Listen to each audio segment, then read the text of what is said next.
I'm Roger Hibbard, and this is my beautiful wife, Elizabeth. And tonight we are doing the 49th chapter of Genesis, the 20th Psalm, the 3rd chapter in Romans, and the 12th chapter in Revelation. So here we go with the 49th chapter.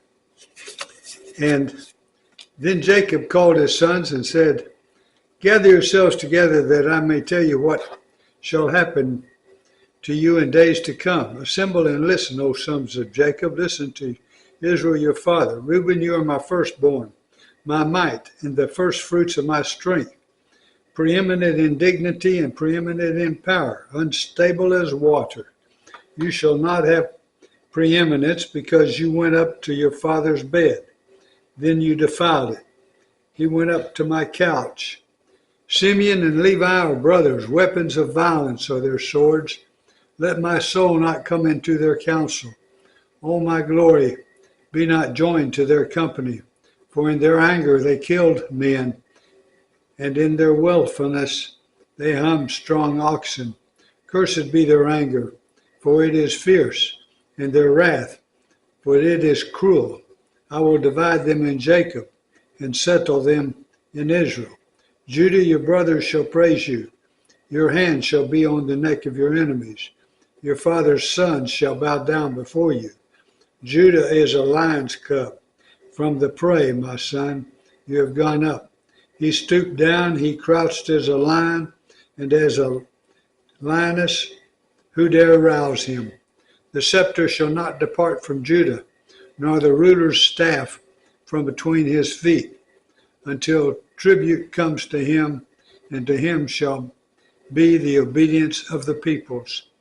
Binding his foal to the vine, and his donkey's colt to the choice vine, he has washed his garments in wine, and his vestures in the blood of grapes. His eyes are darker than wine, and his teeth whiter than milk. Zebulun shall dwell as at the shore of the sea. He shall become a haven for ships, and his border shall be at Sidon. Issachar is a strong donkey, crouching between the sheepfolds. He saw that a resting place was good, and that the land was pleasant. So he bowed his shoulder to bear, and became a servant at forced labor. Dan shall judge his people as one of the tribes of Israel. Dan shall be a serpent in the way, a viper by the path, that bites the horse's heels, so that his rider falls backwards. I wait for your salvation, O Lord. Raiders shall raid Gad, but he shall raid at their heels. Asher's food shall be rich, and he shall yield royal delicacies. Naphtali is a doe let loose, that bears beautiful fawns. Joseph is a fruitful bough by a spring. His branches run over the wall.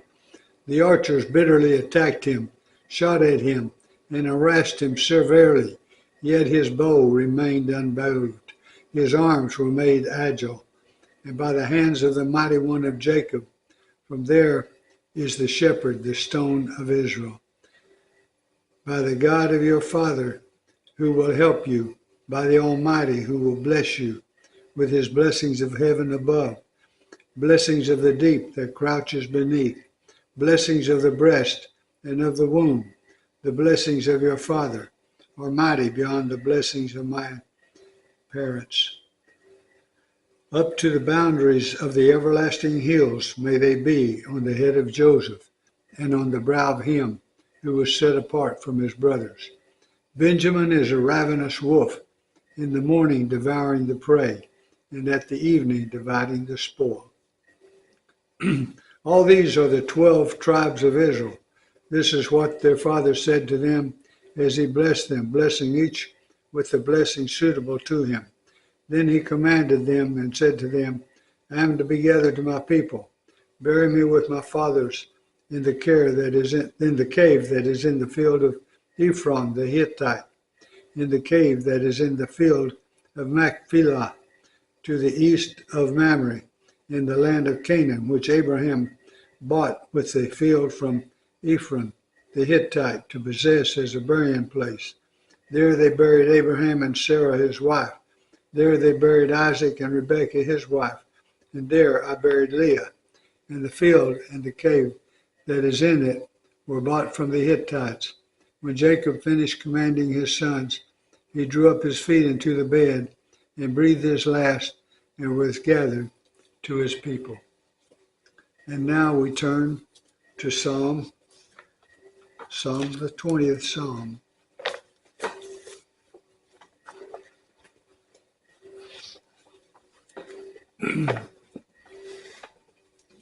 To the choir master, a psalm of David. May the Lord answer you in the day of trouble. May the name of the God of Jacob protect you. May he send you help from the sanctuary and give you support from Zion. May he remember all your offerings and regard with favor your burnt sacrifices. May he grant you your heart's desire and fulfill all your plans. May we shout for joy over your salvation, and in the name of our God set up our banners. May the Lord fulfill all your petitions.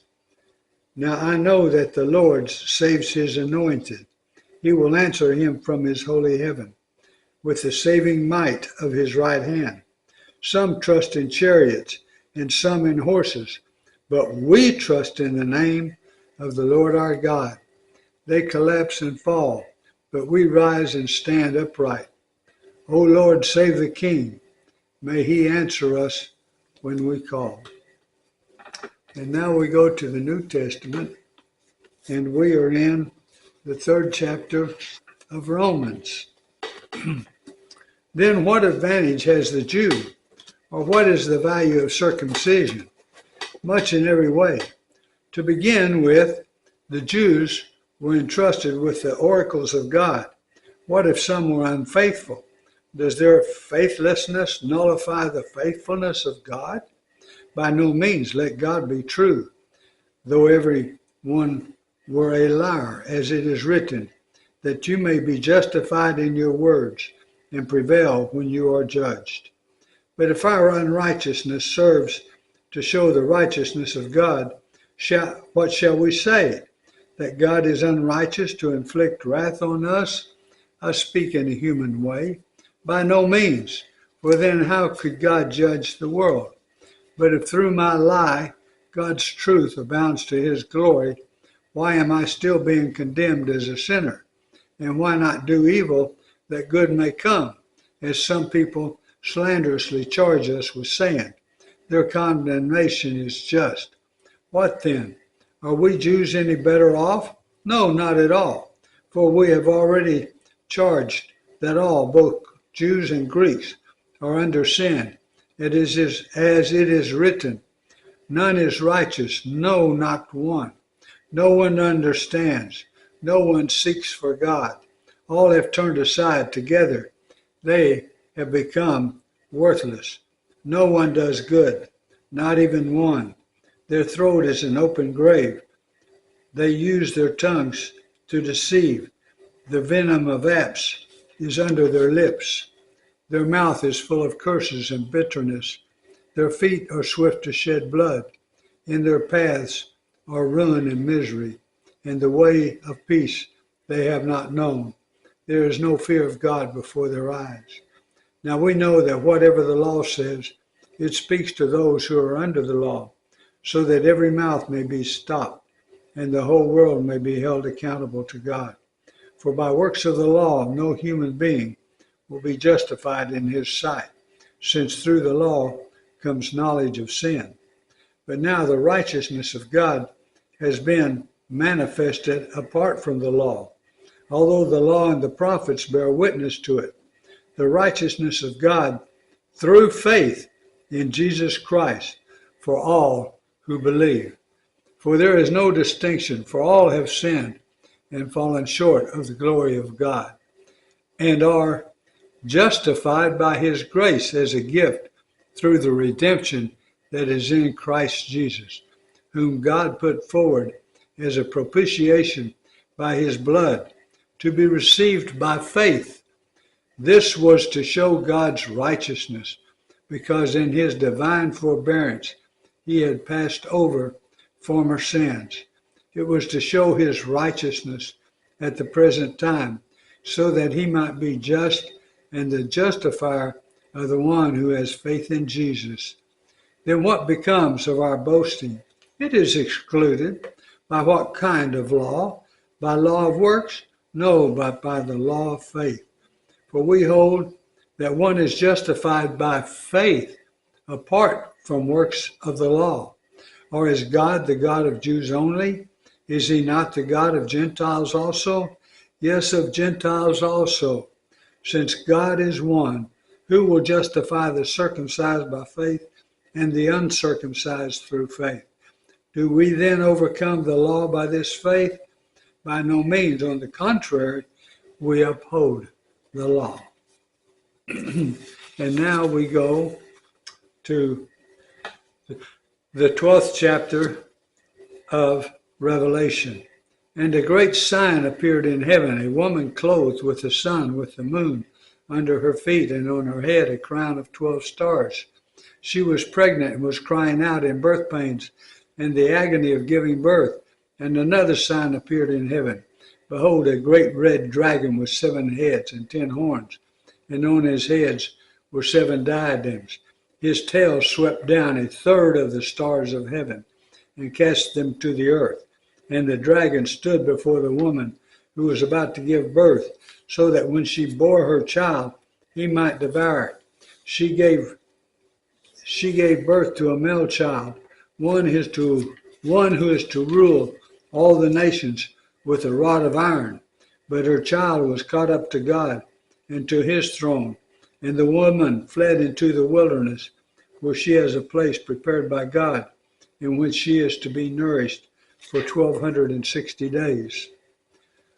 Now war arose in heaven, Michael and his angels fighting against the dragon. And the dragon and his angels fought back, but he was defeated, and there was no longer any place for them in heaven. And the great dragon was thrown down, that ancient serpent, who is called the devil and Satan, the deceiver of the whole world. He was thrown down to the earth, and his angels were thrown down with him. And I heard a loud voice in heaven saying, Now the salvation and the power and the kingdom of our God and the authority of his Christ have come, for the accuser of our brothers has been thrown down, who accuses them day and night before our God. And they have conquered him by the blood of the Lamb and by the word of their testimony. For they loved not their lives even unto death. Therefore rejoice, O heavens, and you who dwell in them. But woe to you, O earth and sea, for the devil has come down to you in great wrath, because he knows that his time is short. And when the dragon saw that he had been thrown down to the earth, he pursued the woman who had given birth to the male child. But the woman was given the 2 wings of the great eagle, so that she might fly from the serpent into the wilderness and to the place where she is to be nourished for a time and times and a half time. The serpent poured water like a river out of his mouth after the woman to sweep her away with a flood. But the earth came to the help of the woman, and the earth opened its mouth and swallowed the river that the dragon had poured from his mouth. Then the dragon became furious with the woman and went out to make war on the rest of her offspring and on those who keep the commandments of God and hold to the testimony of Jesus. And he stood on the sand of the sea. Thank you for listening to our 4 chapters tonight.